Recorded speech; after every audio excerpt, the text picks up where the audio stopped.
Ile kauli ya msemaji wa klabu ya Young Africans Ali Shabani Kamwe kwamba kuna mchezaji wetu wa Young Africans ambaye anafanya mazoezi upande wa pili, yani Simba Sports Club, imekwenda kutimia asubuhi ya leo, ambapo rasmi klabu ya Young Africans wamemtangaza Selemani Mwalimu kama mchezaji wao mpya kuelekea msimu wa mwaka 2026 kuelekea 2027. Na Selemani Mwalimu ametambulishwa rasmi leo hii akiwa ameshika mkataba na amepiga picha na engineer Hersi Ali Said, rais wa klabu ya Young Africans, na amepostiwa kupitia ukurasa rasmi wa Instagram. Na baada ya hapo alifuta ile picha yake ya utambulisho ama video kupitia ule ukurasa wake wa Instagram ile siku ya Simba Day, ambapo mchezaji huyu Selemani Mwalimu alitambulishwa katika lile tamasha la Simba Day, na alisema atakuwa rasmi sehemu ya wanamsimbazi kuelekea msimu huu hapa ambao unaanza tarehe 14. Sasa mambo yako mengi kuhusiana na Selemani Mwalimu, ambapo kama utakumbuka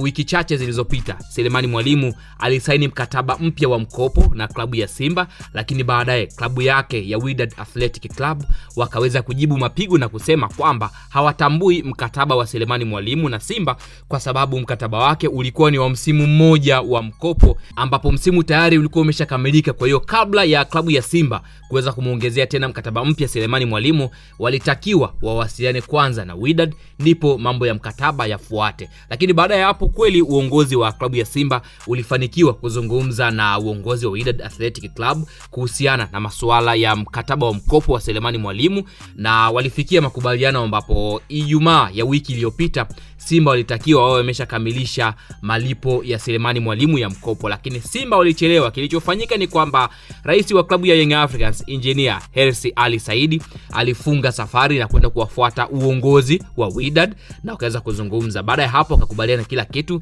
na Young Africans wakaweza kulipa pesa yote ya mkopo ambayo ilikuwa inahitajika kwa ajili ya Selemani Mwalimu, na wakaweza kufanya pia makubaliano na mchezaji na kila kitu kilikamilika kuhusiana na mambo ya maslahi na kila kitu. Baada ya hapo mkataba wa mkopo ulisainiwa baina ya Young Africans pamoja na Wydad Athletic Club, na mkataba ambao ulikuwa umebaki ulikuwa ni kwa upande wa Selemani Mwalimu pamoja na Simba. Na walichokifanya Young Africans ni kwamba walipanda dau kuhusiana na masuala ya mshahara kwa upande wa mchezaji Selemani Mwalimu, na cha kushangaza zaidi usiku wa kuamkia leo, yani jana, katika mazoezi ya mwisho ya klabu ya Simba katika uwanja wa New Amani Complex, Selemani Mwalimu alikuwa sehemu ya wachezaji wa Simba ambao walifanya mazoezi ya mwisho, na baada ya hapo wachezaji walipomaliza kila kitu mazoezi wakaelekea hotelini. Baada ya kufika hotelini, Selemani Mwalimu alitumiwa tiketi ya ndege ya Air Tanzania na rais wa Young Africans engineer Hersi Ali Said, na akaanza safari moja kwa moja ya kuja Dar es Salaam, ambapo baada ya kufika alipokelewa na uongozi wa Young Africans chini ya makomando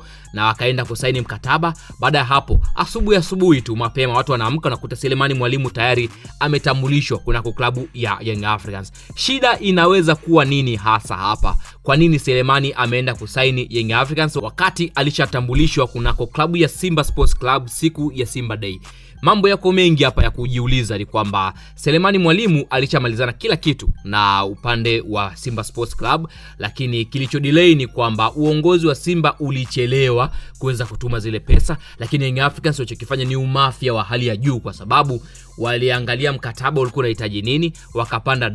wakapanda dau la mshahara, lakini pia mchezaji akaahidiwa kwamba endapo Young Africans watafanikiwa kuchukua ubingwa safari hii, basi kwenye ule mkataba Selemani atakuwa na bonus zaidi, lakini pia kila anapofunga goli atapewa bonus zaidi. Hizi ni taarifa za ndani kutoka katika uongozi wa Young Africans, na ofa nzuri, ofa nono ndio iliyomvutia Selemani Mwalimu kuweza kusaini mkataba na upande wa Young Africans. Simba hawana cha kujilaumu sana kwa sababu viongozi wake ndio ambao